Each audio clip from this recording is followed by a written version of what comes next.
Hello learners, welcome. आज हम start करेंगे सामाजिक विज्ञान क्लास 7th की भूगोल, हमारा पर्यावरण। मैं अमित कुमार खत्री आपका स्वागत करता हूं अपने channel let's learn with Amit Kumar Khatri में। अगर अभी तक आपने चैनल को सब्सक्राइब नहीं किया है तो आप सब्सक्राइब कीजिए और बेल आइकन को प्रेस कीजिए ताकि नोटिफिकेशन आपको मिलते रहें। शुरू करते हैं इसके चैप्टर को।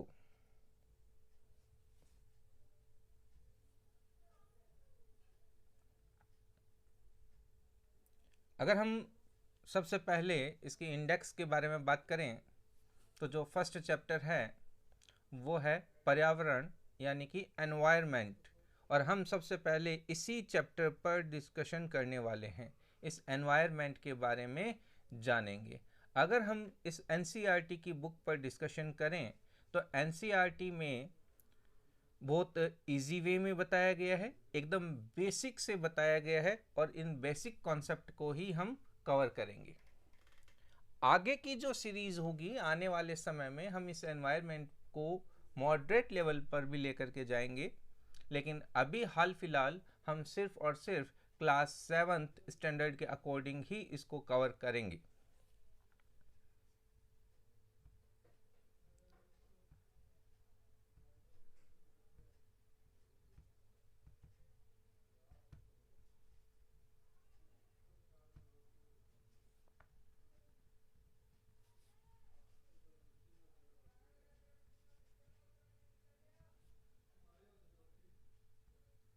अब देखिए, इसमें सबसे पहले एक ड्राइंग बनी हुई है। जैसे ही बुक स्टार्ट होती है, ये एक ड्राइंग है, आप इस ड्राइंग को देखिए। इस ड्राइंग के द्वारा एक मैसेज दिया जा रहा है। देखिए कितनी प्यारी ड्राइंग बनाई है। इसमें अर्थ है और एक अर्थ को एक बेबी का रूप, एक बच्चे का रूप दिया है, जिसमें एक सफ़ेद कबूतर है। सफ़ेद कबूतर शांति का प्रतीक होता है, और इसके एक हाथ में सफ़ेद कबूतर है और दूसरे हाथ में गन, एटम बम, रॉकेट्स, परमाणु बम, इन सभी को अवॉइड करना दिखाया गया है। यानी कि हमारी इस अर्थ के ऊपर तभी पीस रहेगी, तभी शांति रहेगी, जब हम इस न्यूक्लियर वॉर को दूर कर दें, हम युद्ध से दूर रहें, वॉर से दूर रहें। ये एक मैसेज दिया जा रहा है, क्योंकि ये सब के सब हमारी अर्थ के लिए और हमारे एनवायरनमेंट के लिए डेंजरस है, खतरा है। तो हम स्टार्ट करते हैं हमारा फर्स्ट चैप्टर, पर्यावरण। देखिए, जैसे ही हम इस चैप्टर को स्टार्ट करते हैं तो एक कन्वर्जेशन है, एक बातचीत है, एक फ्रेंड सर्किल आपस में कुछ बात कर रही है। इस चैप्टर को आप अभी स्क्रीनशॉट ले लें या इसको पढ़ लें, ठीक है। स्क्रीन को पोज करके भी पढ़ सकते हैं। तो मैं यहाँ पर सीधे सीधे एक क्वेश्चन है उसके ऊपर आता हूँ कि ये पर्यावरण क्या है।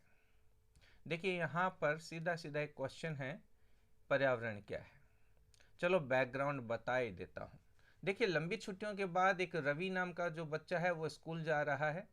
तब उसने देखा कि उसके स्कूल के निकट खेत के जो मैदान में खुदाई हो गई थी, वही एक मैदान उसके खेलने के लिए वहाँ पर था। लोगों ने बताया वहाँ अनेक फ्लैटों वाली एक बड़ी इमारत बनेगी, और जब रवि को समझ में आया कि मुलायम घास, गेंदे के फूल, तितलियों वाला जो विशाल मैदान है अब हमेशा के लिए नष्ट हो चुका है, उसकी आंखों में आंसू छलकने लगे। उसने यह बात अपने फ्रेंड्स यानी सहपाठियों को बताई, और सुबह की सभा में प्रधानाचार्य जी ने भी बहुत उदासी से कहा, देखो कैसे हमारा पर्यावरण बदल रहा है।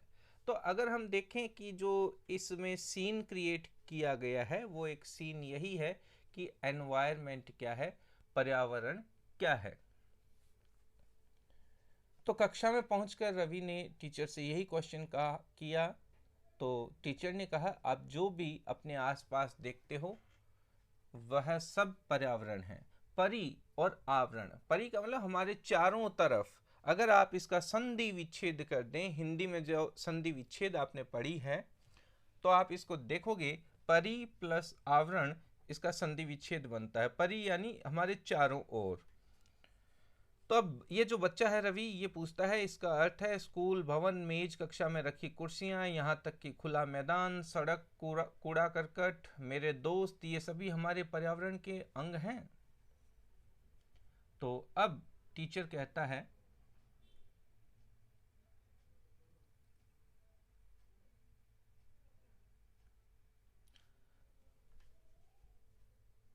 अब देखिए यहाँ पर जो टीचर है वो कहता है कि हाँ, ये सब हमारे पर्यावरण का हिस्सा है, लेकिन ये आप जो भी देख रहे हो, कुछ वस्तुओं का निर्माण प्रकृति ने किया है, जैसे कि पहाड़, पर्वत, नदियाँ, पेड़, एनिमल्स, ये सब के सब जो है प्रकृति ने बनाया है।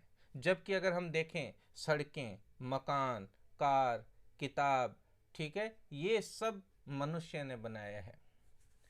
तो अब यहाँ पर अब एक डिस्कशन है कि हमारा पर्यावरण क्यों बदल रहा है, ठीक है। तो इसका एक ही जवाब है, हम ऐसा हमारी ज़रूरतों के कारण होता है और ये दिन प्रतिदिन बढ़ती जा रही है और इसी के कारण से हमारा पर्यावरण बदल रहा है। देखिए, अब मैं यहाँ पर आपको समझाने का प्रयास करता हूँ। आप न्यूज़पेपर पढ़ते होंगे, अभी लॉकडाउन चल रहा है और लॉकडाउन को करीब करीब 1 महीना हो चुका है। तो हमारे पर्यावरण में काफ़ी बदलाव आए हैं, पोल्यूशन कम हो गया है। जो भी ऑटोमोबाइल्स, ऑटो व्हीकल्स चल रहे थे, सब कुछ बंद हैं अभी। क्यों हुआ ऐसा? क्योंकि जो भी पोल्यूशन हो रहा था वो रुक गया। सारी ह्यूमन एक्टिविटीज़ एक बार कंट्रोल में हैं। इस कारण से हमारे एनवायरनमेंट को एक मौका मिला कि वहाँ पर पोल्यूशन नहीं बढ़ा और वह सुधर गया। आसमान साफ दिखने लग गया, दिल्ली जैसे शहर में दूर दूर तक का नज़ारा दिख रहा है। ऐसा आप रेगुलर पढ़ रहे हैं। और एक बात और, आप घर पर रहें, सुरक्षित रहें। आप सबके लिए ये लेसन प्लानिंग हो रही है, इसको अच्छे से पढ़ें, अपना समय खराब न करें, ठीक है। अब हम यहाँ पर एक कंसल्ट और करते हैं। एक बॉक्स दिया गया है, इस बॉक्स को और समझने का प्रयास करते हैं। यहाँ पर देखिए, पर्यावरण के बारे में कुछ बताया गया है। पर्यावरण हमारे जीवन का मूल आधार है। यह हमें सांस लेने के लिए हवा, पीने के लिए जल, खाने के लिए भोजन, रहने के लिए भूमि प्रदान करता है। ये देखिए, ये सब कुछ यहाँ पर लिखा हुआ है। मानव इस प्राकृतिक पर्यावरण में कैसे परिवर्तन करता है। अब देखिए, आपका एक क्वेश्चन हो सकता है कि आखिर हम इसको चेंज कैसे कर देते हैं, हमारे एनवायरनमेंट में चेंज कैसे हो जाता है, ये सब है ना। तो देखिए, हम जो भी व्हीकल्स चलाते हैं वो धुआं छोड़ती है, स्मोक होता है, और ये स्मोक ही हमारी एयर कंटेंट को, एयर को प्रदूषित कर देता है, पोल्यूटेड कर देता है। पानी को पात्र में एकत्रित किया जाता है, यानी इकट्ठा किया जाता है। भोजन को बर्तनों में परोसा जाता है और भूमि पर कारखानों का निर्माण होता है। मानव कार, मील, कारखानों एवं बर्तनों का निर्माण करता है। इस प्रकार से मानव प्राकृतिक पर्यावरण में परिवर्तन करता है। हमें लोहा चाहिए, हमें तांबा चाहिए, हम सब कहाँ से प्राप्त करते हैं? हम ये सब के सब अर्थ क्रस्ट में से प्राप्त करते हैं, धरती से प्राप्त करते हैं। तो इस प्रकार से हम इन वस्तुओं को रॉ मटेरियल से प्राप्त करके उसको मैन्युफैक्चर्ड मटेरियल्स में कन्वर्ट कर देते हैं। अब देखिए, यहाँ पर एक डायग्राम बताया गया है, एक आप इमेज के द्वारा समझ सकते हैं। आप यहाँ पर देखिए, सबसे बेस में जो बीच में है वो दिया है पर्यावरण के घटक। तो पर्यावरण यानी एनवायरनमेंट, और घटक को इंग्लिश में कहते हैं कंपोनेंट्स। तो यहाँ पर इसकी हेडिंग अगर हम इसको देखेंगे, कंपोनेंट्स ऑफ एनवायरनमेंट। अब कंपोनेंट्स ऑफ एनवायरनमेंट क्या है? देखिए, एक होता है नेचुरल, ठीक है, यानी प्राकृतिक, और एक होता है ह्यूमन मेड, यानी कि मानव के द्वारा निर्मित, मनुष्य के द्वारा निर्मित। जो नेचुरल है, वो जो नेचुरल है उसको हम कहते हैं वाटर, जैसे जल मंडल, यानी जल, और जल जो सारा का सारा जो जल है उसको हम जल मंडल के रूप में देखते हैं, यानी कि वाटर है, और इसको जल मंडल को हम कहेंगे हाइड्रोस्फीयर, हाइड्रो और स्फीयर, ठीक है। नेक्स्ट है एयर, वायुमंडल, एटमॉस्फेयर, ठीक है, वायुमंडल को हम अंग्रेजी में एटमॉस्फेयर कहते हैं, और वहीं जो लैंड सरफेस है इसको हम हिंदी में स्थल मंडल और इंग्लिश में लिथोस्फीयर कहते हैं। इसी के साथ साथ आप देखेंगे यहाँ पर कुछ लिविंग थिंग्स, सजीव भी पाए जाते हैं, और जितने भी सजीव हैं वो सारे के सारे बायोस्फीयर कहलाते हैं। देखिए, बायो और स्फीयर तो एक साथ में बोलेंगे बायोस्फीयर। वहीं अगर हम ह्यूमन मेड पर बात करें तो जो भी बिल्डिंग्स हैं, पार्क हैं, ब्रिजेस हैं यानी कि पुल हैं, रोड्स हैं, कोई भी मॉन्यूमेंट्स हैं, इंडस्ट्रीज़ हैं, ये सारे के सारे क्या कहलाते हैं? ह्यूमन मेड कंपोनेंट्स कहलाते हैं। वहीं अब अगर हम बात करें थर्ड, इसका जो कंपोनेंट है वो ह्यूमन खुद है। ठीक है, अब देखिए, ह्यूमन एक इंडिविजुअल के रूप में हो सकता है, वही एक एक एक एक इंडिविजुअल बढ़ते हैं तो परिवार बनता है, और जब परिवार इकट्ठे होते हैं तो कम्युनिटी यानी कि समुदाय बनता है, और अनेक समुदाय मिलकर के रिलीजन बनाते हैं, धर्म बनता है। क्लियर है अभी तक? और आप क्लास में देखिए, ठीक है, तो क्लास में इकट्ठे होते हैं, हम आपको शिक्षा देते हैं, एजुकेशनल, वहीं इकोनॉमिक एक्टिविटीज़ होती हैं, और वहीं एक देश बनता है, वो पॉलिटिकल उसका सिचुएशन बनती है। तो जो पूरा का पूरा जो देश है वो एक पॉलिटिकल जो सिचुएशन देता है। अब कई बार क्या होता है कि हम जो हमारा प्राकृतिक वातावरण जो बनाते हैं उसे कभी कभी हम नष्ट भी करने लगते हैं। ठीक है, अब देखिए यहाँ पर जो भी, अब हम कह सकते हैं कि यहाँ पर जो भी दो बॉक्सेस दिए गए हैं, एक में जीवित यानी जीवीय लिविंग थिंग्स हैं, और एक में अजीवित या अजीवीय या एबायोटिक कंपोनेंट्स हैं। तो सामान्यतया हम हमारी अर्थ के ऊपर जो भी घटक है उनको दो भागों में बांटते हैं, बायोटिक कंपोनेंट्स और एबायोटिक कंपोनेंट्स। बायोटिक कंपोनेंट्स यानी कि जो सजीव प्राणी हैं, जो लिविंग बीइंग्स हैं, उनके जो भी संसार है, या अपन इसको कह सकते हैं the world of living organisms, जैसे कि प्लांट्स हैं, एनिमल्स हैं, ये सारे के सारे। वहीं अजीवीय या एबायोटिक कंपोनेंट्स में निर्जीव पदार्थों का संसार, जैसे कि हमारी धरती, हमारे पहाड़, ठीक है, नदियाँ, ये सब, the world of non living elements. तो इस तरीके से हम इसको डिवाइड कर सकते हैं। तो इस प्रकार से अभी तक जो भी अपन ने डिस्कशन किया है उससे आप एक आइडिया लगा सकते हैं, उससे आप अंडरस्टैंडिंग अपनी डेवलप कर सकते हैं कि किसी भी जीवित जीव के चारों ओर पाए जाने वाले लोग, स्थान, वस्तुएं और प्रकृति को हम पर्यावरण कहते हैं। ठीक है, तो हम कह सकते हैं, तो इस प्रकार से हम इसी को एनवायरनमेंट कह सकते हैं। ठीक है, place, people, things and nature that surround any living organism is called environment. तो इस तरीके से हम इसकी एक डेफिनेशन क्रिएट कर सकते हैं। यह प्राकृतिक एवं मानव निर्मित परिघटनाओं का मिश्रण है। तो ये कॉम्बिनेशन है, किसका कॉम्बिनेशन है? कुछ फिनोमिना का कॉम्बिनेशन है, जो कि नेचुरल हो सकती है या ह्यूमन मेड हो सकती है। प्राकृतिक पर्यावरण में पृथ्वी पर पाए जाने वाले जीवीय एवं अजीवीय दोनों परिस्थितियां सम्मिलित हैं। यानी कि यहाँ पर बायोटिक कंडीशंस हैं और एबायोटिक कंडीशंस हैं, दोनों तरह की सिचुएशन पर यहाँ पर पाई जाती हैं, एग्जिस्ट करती हैं। इस अर्थ के ऊपर दोनों तरह की कंडीशंस एग्जिस्ट हैं।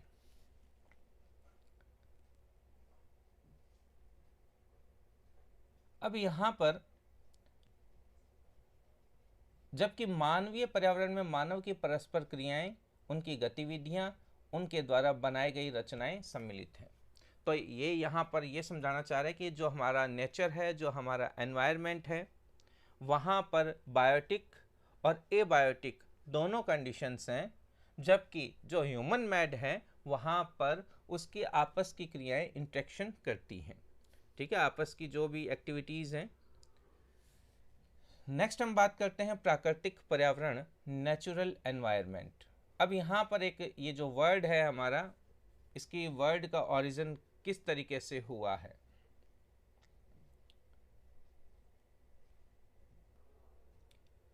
तो हम यहाँ पर देखते हैं जो पर्यावरण, पर्यावरण जो वर्ड है यानी कि एनवायरमेंट जो वर्ड है उसकी उत्पत्ति एक फ्रेंच वर्ड से हुई है जो एनवायरोनर या एनवायरोनर से हुई है। इसका अर्थ होता है पड़ोस यानी नेबरहुड। तो अब हम डिस्कशन करते हैं प्राकृतिक पर्यावरण पर।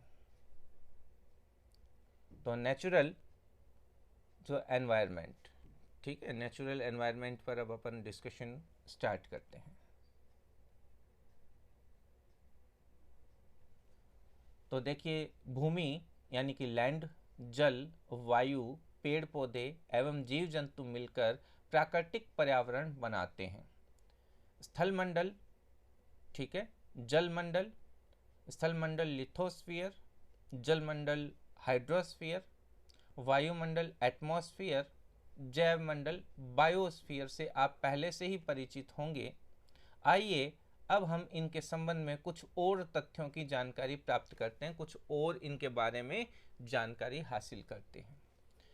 अब देखिए, अगर हम बात करें पृथ्वी, तो पृथ्वी की जो ठोस सतह है, ऊपर की जो परत होती है वो काफ़ी हार्ड होती है। इसी को हम लिथोस्फीयर कहते हैं, ठीक है। अगर लिथोस्फीयर यानी कि हमारा स्थल मंडल, लैंड सरफेस, यह चट्टानों एवं खनिजों से बना होता है, यानी या तो ये रॉक्स और मिनरल्स इन दोनों से मिलकर बना होता है एवं मिट्टी की पतली परत से ढका होता है। और इसके ऊपर की तरफ क्या होता है, सॉइल होती है। इसके एक ऊपर की तरफ एक थिन लेयर होती है, पतली परत होती है सॉइल की। यह पहाड़, पठार, मैदान, घाटी आदि विभिन्न जो स्थलाकृतियों वाला विषम धरातल होता है।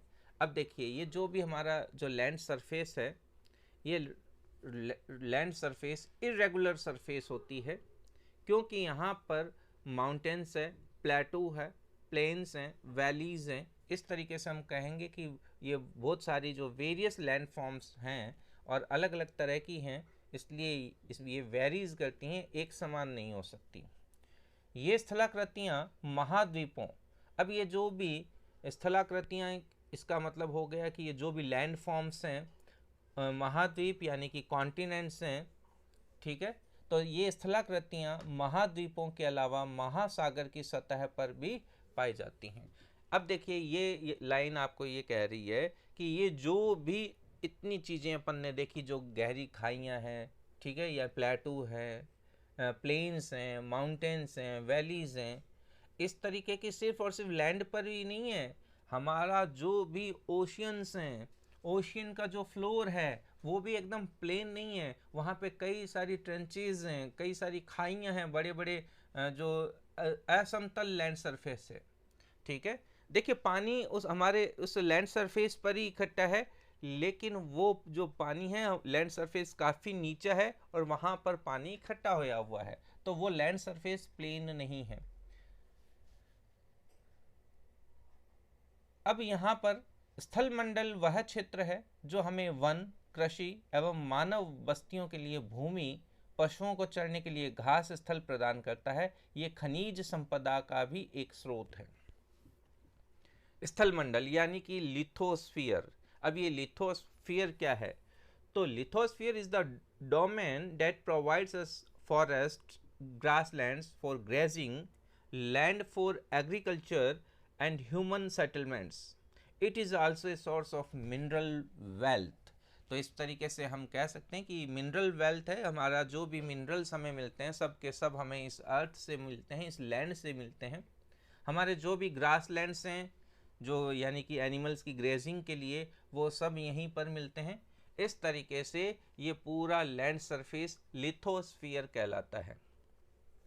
अब यहाँ पर देखिए, एक कुछ प्रोजेक्ट लाइक आप समझ लीजिए, अपने आसपास के लैंड यानी स्थल को देखिए, आपके पड़ोस में भूमि का उपयोग किस किस प्रकार हो रहा है उसकी सूची बनाइए। देखिए किस रूप में हो सकता है। देखिए, हम सभी जगह रेजिडेंशियल जो घर हैं, रेजिडेंशियल हाउसेस बने हुए हैं।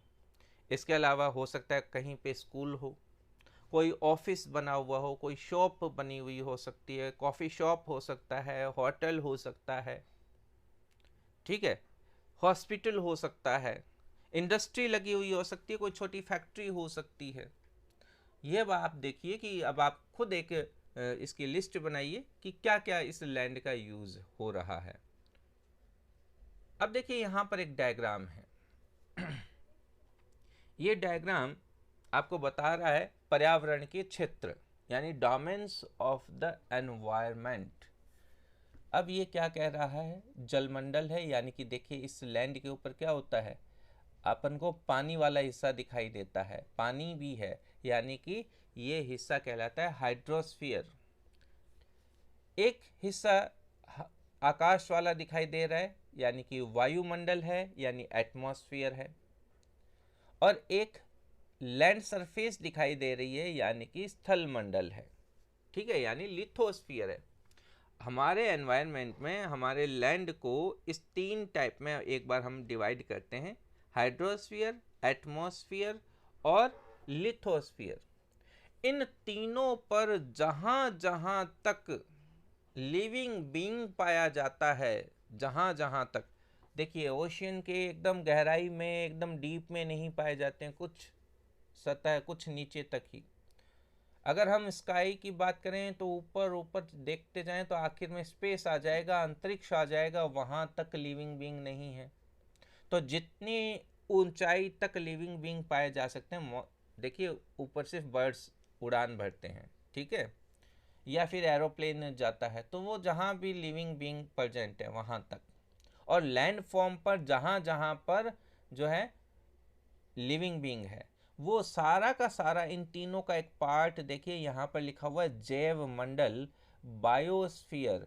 तो बायोस्फीयर वो हिस्सा है जो लिथोस्फीयर यानी स्थल मंडल, वायुमंडल यानी कि एटमॉस्फेयर, जल मंडल यानी कि हाइड्रोस्फीयर, इन तीनों का वह हिस्सा जहां पर लिविंग बीइंग, जीवित जीव मौजूद हैं। नेक्स्ट यहाँ पर कुछ और दिया गया है, आओ कुछ करके सीखें, यानी कि लेट्स डू। आप अपने घर एवं स्कूल में आप जो पानी उपयोग करते हैं वह कहाँ से आता है? हमारे दैनिक जीवन में पानी के विभिन्न उपयोगों की सूची बनाइए। क्या आपने किसी को पानी व्यर्थ करते देखा है और कैसे? तो देखिए इसका ये एक क्रिएटिविटी है, आप थोड़ा सा समझने का प्रयास कीजिए इस चैप्टर में यही क्यों दिया गया है। देखिए एक तो आपको वाटर का यूज़ करना है, ठीक है, ये पानी कहाँ से आता है, ठीक है, चाहे तो आपके स्कूल में आप पता कीजिए कहाँ से आ रहा है। ट्यूबवेल से आ सकता है, वाटर वर्क्स से आ सकता है, कोई वेल या कुएं से आ सकता है। आपके स्कूल में स्कूल का खुद का ट्यूबवेल हो सकता है, ठीक है, वेल भी हो सकता है, या जो PWD का जो वाटर कनेक्शन है वो हो सकता है। घर पर भी सेम सिचुएशंस हैं, ठीक है, हो सकता है हमारे घरों में वाटर हार्वेस्टिंग भी हो, तो आपको पता लगेगा कि हाँ भाई हम बारिश का पानी, रेन वाटर है वो कलेक्ट भी करते हैं। इसी के साथ साथ पानी का जो उपयोग है हमारी डेली लाइफ में, वाटर का क्या यूजेज हो सकता है, डिफरेंट यूजेज क्या हैं, तो अब आपको ये लिस्ट बनानी है। देखिए आप, पानी है, जल ही जीवन है, आपने सुना होगा। और क्या आपने पानी को व्यर्थ करते देखा है और कैसे देखा है?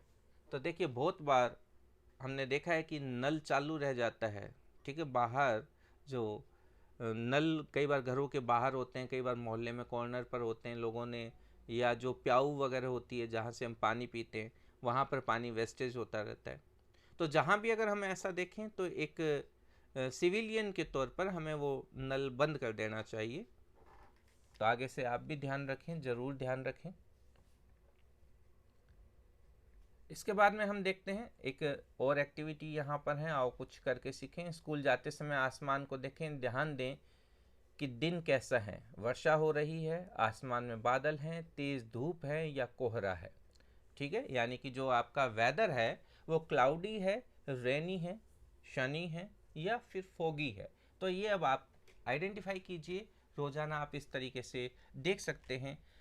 एक बात और मैं आपको यहाँ सिखाना चाहूँगा कि अगर हम रोज़ाना हमारे आकाश को देखते हैं, सन की कंडीशन को देखते हैं, रात में मून की कंडीशन को देखते हैं, तो आप देखेंगे कि आपको इस बारे में, अपने नेचर के बारे में थोड़ी समझ होती है कि हाँ, किन दिनों में मौसम किस प्रकार का होता है, कि अप्रैल है तो मौसम कैसा रहता होगा, मई है तो कैसा रहेगा, जून जुलाई में कैसा रहता है, तो दिसंबर में कैसा रहता है। तो ये अब आपको एक, आपकी अंडरस्टैंडिंग डेवलप होगी, आप रोज़ाना इस प्रकार से करें। अब देखिए, अभी अपना चैप्टर 1 रनिंग में है और ये क्लास 7th है। क्लास 7th का साइंस का चैप्टर भी अपलोड हो चुका है, आप देख सकते हैं। यहाँ पर आई बटन आपको ऊपर दिखेगा, देखिए ऊपर आई बटन है, उसमें आप देख सकते हैं, आप उसको लिंक मिल जाएगा, आप वहाँ पर जा सकते हैं। ठीक है, तो इसके बाद में हम इस चैप्टर को कंटिन्यू करते हैं। जल के क्षेत्र को हम जलमंडल कहते हैं। यह जल के विभिन्न स्रोतों जैसे नदी, झील, समुद्र, महासागर आदि जैसे विभिन्न जलाशयों से मिलकर बनता है और ये सभी प्राणियों के लिए आवश्यक है। जो भी लिविंग बीइंग है, चाहे वो प्लांट्स हो, चाहे वो एनिमल हो, वो उन सब के लिए पानी बहुत ज़रूरी है। ये या तो सीज में होगा, यानी कि जो भी हमारे समुद्र हैं, ठीक है, लेक्स में होगा, रिवर्स में होगा, ओशियंस में होगा, ये सारा का सारा जो है हाइड्रोस्फीयर कहलाता है। वहीं पर अब हम बात करते हैं जो वायुमंडल या एटमॉस्फेयर किसे कहते हैं। देखिए, पृथ्वी के चारों ओर फैली वायु की पतली परत को ही हम वायुमंडल कहते हैं। पृथ्वी का गुरुत्वाकर्षण बल यानी ग्रेविटेशनल जो फोर्स है हमारी अर्थ का, वो इस एनवायरनमेंट को कंट्रोल किए रखता है, अपने चारों ओर होल्ड किए रखता है। ये पृथ्वी को, ये सूर्य की झुलसाने वाली गर्मी एवं हानिकारक किरणों से हमारी रक्षा करता है। अब ये हमारा एनवायरनमेंट है, वो सन से आने वाली जो रेज हैं, जो हार्मफुल रेज हैं, अल्ट्रावायलेट किरणें हैं, उनसे रोकता है। कई प्रकार की गैस, धूल कण, जल वाष्प इसमें उपस्थित होते हैं। यानी कि हम कह सकते हैं कि जो भी ये है, इसमें हार्मफुल रेज हो सकती हैं, ठीक है, और हीटिंग हो सकती है, वाटर वेपर हो सकते हैं। वायुमंडल में परिवर्तन होने से मौसम एवं जलवायु में परिवर्तन होता है। और अगर हम कहें कि हमारा जो एटमॉस्फेयर है, इस एटमॉस्फेयर में अगर कुछ चेंजेस होते हैं तो हमारा क्लाइमेट चेंज भी होता है, हमारा वेदर भी चेंज होता है। इसके बाद में हम डिस्कशन करते हैं पादप एवं जीव जंतु मिलकर, तो यानी कि जो भी लिविंग बींग्स हैं वो सब मिलकर के हमारा बायोस्फीयर बनाते हैं, जैव मंडल बनाते हैं, सजीव संसार का निर्माण करते हैं। ये पृथ्वी का वह संकीर्ण क्षेत्र है जहाँ स्थल, जल एवं वायु मिलकर जीवन को संभव बनाते हैं। जैसा पिछले पेज में डायग्राम को अभी अपन ने देखा था, वहाँ पर ये देखा कि बायोस्फीयर क्या है, वह पार्ट, चाहे वो हाइड्रोस्फीयर का पार्ट हो, चाहे वो एटमॉस्फेयर का पार्ट हो, और चाहे वो लिथोस्फीयर का पार्ट हो, वो तीनों, वो सारे मिलकर के एक पार्ट बनाते हैं जिसे हम बायोस्फीयर कहते हैं। ये देखिए, यहाँ पर वायुमंडल है, ये जलमंडल है यानी कि हाइड्रोस्फीयर है, ये लिथोस्फीयर लैंड सरफेस है, और एटमॉस्फेयर यानी वायु है। इसको तीनों में जहाँ पर जीवित जीव पाए जाते हैं, चाहे वो प्लांट्स फॉर्म में हो, चाहे वो एनिमल फॉर्म में हो, वो सारे के सारे बायोस्फीयर यानी जैव मंडल कहलाते हैं। अब यहाँ पर कुछ वर्ड्स दिए हुए हैं, ग्लॉसरी यहाँ पर दी गई है। तो फर्स्ट है परितंत्र यानी कि इकोसिस्टम। अब परितंत्र क्या है, देखिए, एक वर्ड है इको और एक वर्ड है सिस्टम। तो वह तंत्र जिसमें समस्त जीवधारी आपस में एक दूसरे के साथ तथा पर्यावरण के उन भौतिक एवं रासायनिक कारकों के साथ परस्पर क्रिया करते हैं जिसमें वे निवास करते हैं। ये सब ऊर्जा और पदार्थ के स्थानांतरण द्वारा संबद्ध है। यानी कि ये एक तरह का सिस्टम है जिसमें जो भी लिविंग बींग्स हैं वो आपस में इंटरेक्शन करते हैं और इसी के साथ साथ अपने एनवायरनमेंट से भी इंटरेक्शन करते हैं। इंटरेक्शन का मतलब होता है एक दूसरे के साथ कुछ क्रिया करना। जैसे आप रोड पर चल रहे हो, तो क्या आप और रोड के बीच में कोई इंटरेक्शन है? निश्चित रूप से। आप एक प्लांट का पार्ट खा रहे हो, क्या वो क्या है? इंटरेक्शन है आपका? बिल्कुल आपका इंटरेक्शन है। आप ब्रीदिंग कर रहे हो, क्या वो इंटरेक्शन है आपका? बिल्कुल वो भी इंटरेक्शन है। तो अब यहाँ पर हम परितंत्र क्या है, यानी कि हमारा इकोसिस्टम क्या है, तो यही एक टॉपिक है, व्हाट इज इकोसिस्टम। इस पर हम डिस्कशन करते हैं। अब देखिए, रवि की कक्षा के एक एनसीसी कैंप में जैसी ने आश्चर्य से कहा, यानी कि जो एक रवि है और एक जैसी है, ठीक है, एनसीसी कैंप में है, दोनों स्टूडेंट है। कितनी मूसलाधार वर्षा हो रही है, इससे मुझे अपना केरल याद आ गया। अब देखिए, मानसून, जब भी हम मानसून की बात करते हैं, केरल की बात करते हैं, तो मानसून किस डेट को भारत में प्रवेश करता है, ये आप मुझे कमेंट करके बताएंगे, ठीक है। मैं इस बात का जवाब आपको लाइव सेशन में दूंगा। लाइव सेशन की जो भी इंफॉर्मेशन है वो आपको मैसेज के द्वारा मिल जाएगी। तो केरल, तुम सबको आकर देखना चाहिए कैसे हरे भरे खेतों एवं नारियल के बागानों में लगातार बारिश होती रहती है।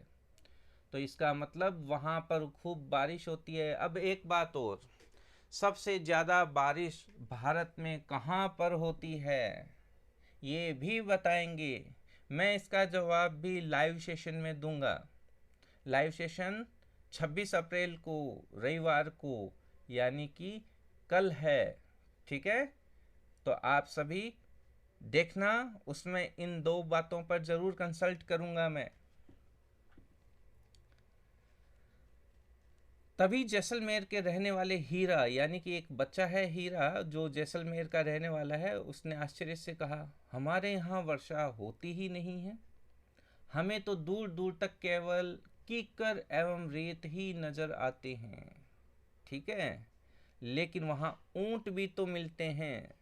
इस तरीके से जो अपन देख सकते हैं कि ये अलग अलग तरह की बातें हो रही है। देखो, एक तरफ केरल जहाँ पर खूब बारिश हो रही है, एक तरफ जैसलमेर की बात हो गई है, ठीक है। अभी अभी मैं तेज बारिश वाली जगह का नाम ले देता, देखो कल लूँगा, कल है लाइव क्लास में ज़रूर आना। कल मैं लाइव कंसल्ट करने वाला हूँ, डिस्कशन होगी कल आप लोगों से। अब देखिए, हीरा ने कहा, ऊंट तो मिलेंगे ही, जब तुम हमारे रेगिस्तान में आओगे तो तुम्हें सांप, छिपकली एवं अनेक कीट भी देखने को मिलेंगे। तो यानी कि ये जो भी एनिमल्स हैं ये सब रेगिस्तानी मिट्टी में रहते हैं। रवि हैरत में पड़ गया, विभिन्न स्थानों पर पाए जाने वाले जीव जंतु, वनस्पति, लोगों के रहन सहन के तरीके इतने भिन्न क्यों होते हैं? क्या सभी का एक दूसरे के साथ संबंध है? तो टीचर कहते हैं बिल्कुल, इन सब का आपस में कनेक्शन है, इन सब का आपस में संबंध होता है। तो देखिए, यही हमारा इकोसिस्टम कहलाता है। तो सभी पेड़ पौधे, जीव जंतु, मानव अपने आसपास के पर्यावरण यानी कि एनवायरनमेंट पर आश्रित होते हैं। प्राय वे एक दूसरे पर भी आश्रित होते हैं। अब गौर कीजिए, क्या हम प्लांट्स पर डिपेंडेंट करते हैं? बिल्कुल। क्या हम अदर एनिमल्स पर डिपेंडेंट करते हैं? बिल्कुल करते हैं। यही हमारा आपस में इंटरेक्शन है। जीवधारियों का आपस में एवं अपने आसपास के पर्यावरण के बीच का संबंध ही परितंत्र का निर्माण करता है, इकोसिस्टम का निर्माण करता है। अधिक वर्षा वाले वन, घास स्थल, रेगिस्तान, पर्वत, झील, नदी, महासागर एवं छोटे से ताल का भी एक परितंत्र हो सकता है। क्या आपको लगता है जिस पार्क में रवि एवं उनके मित्र खेलते थे वह भी एक परितंत्र बनाता था? बिल्कुल, वो भी अपने आप में एक छोटा एक परितंत्र है।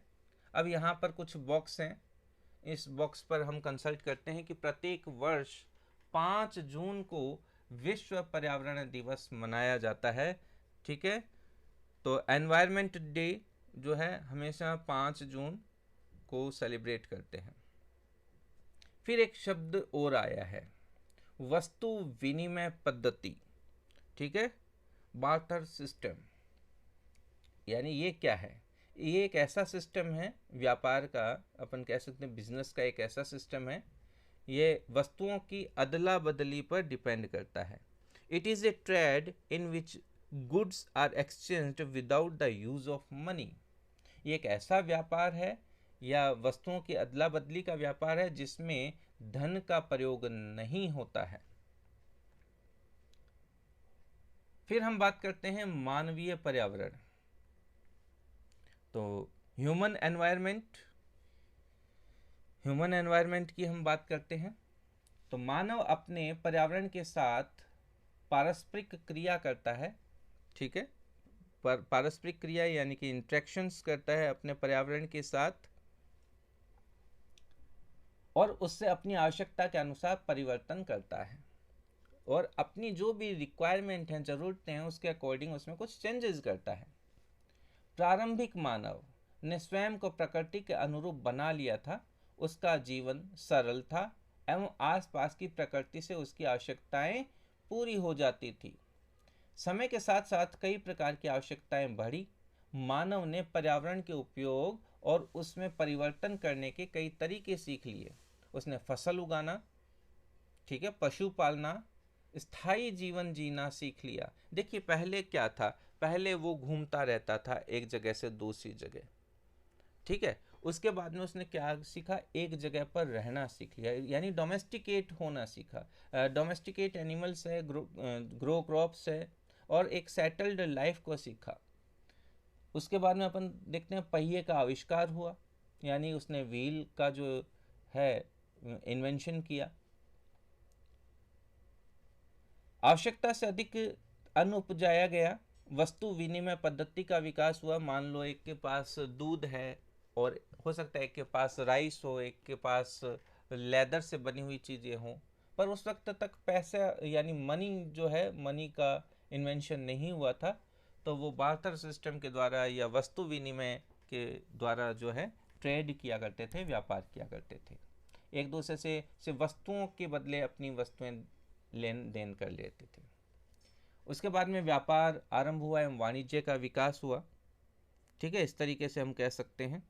तो कॉमर्स जो है वो ट्रेड एंड कॉमर्स स्टार्ट हुआ, कुछ इस तरीके की जो एक्टिविटीज़ हुई वो स्टार्ट हुई। औद्योगिक क्रांति से बड़े पैमाने पर उत्पादन प्रारंभ हो गया।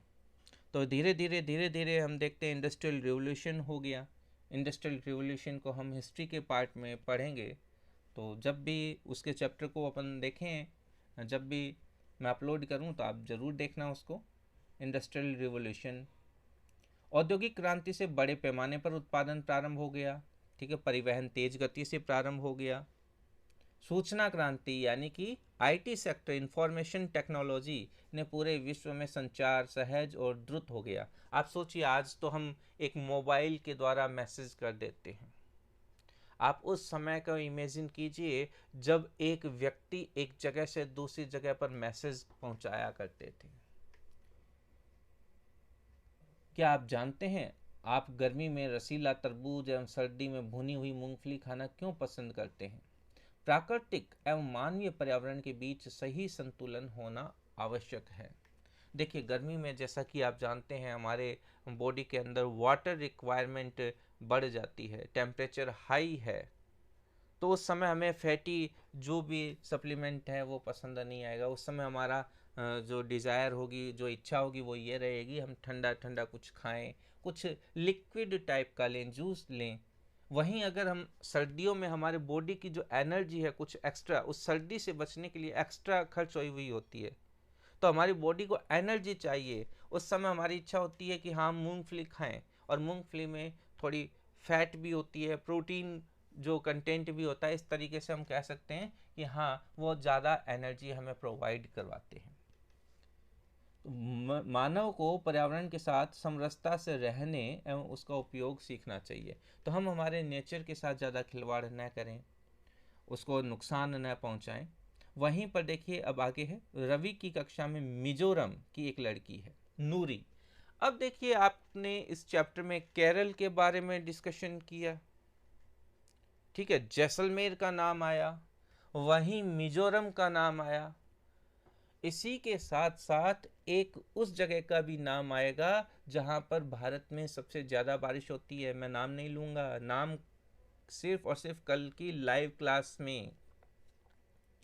वह अक्सर अपने स्थान की हरियाली की बात करती है।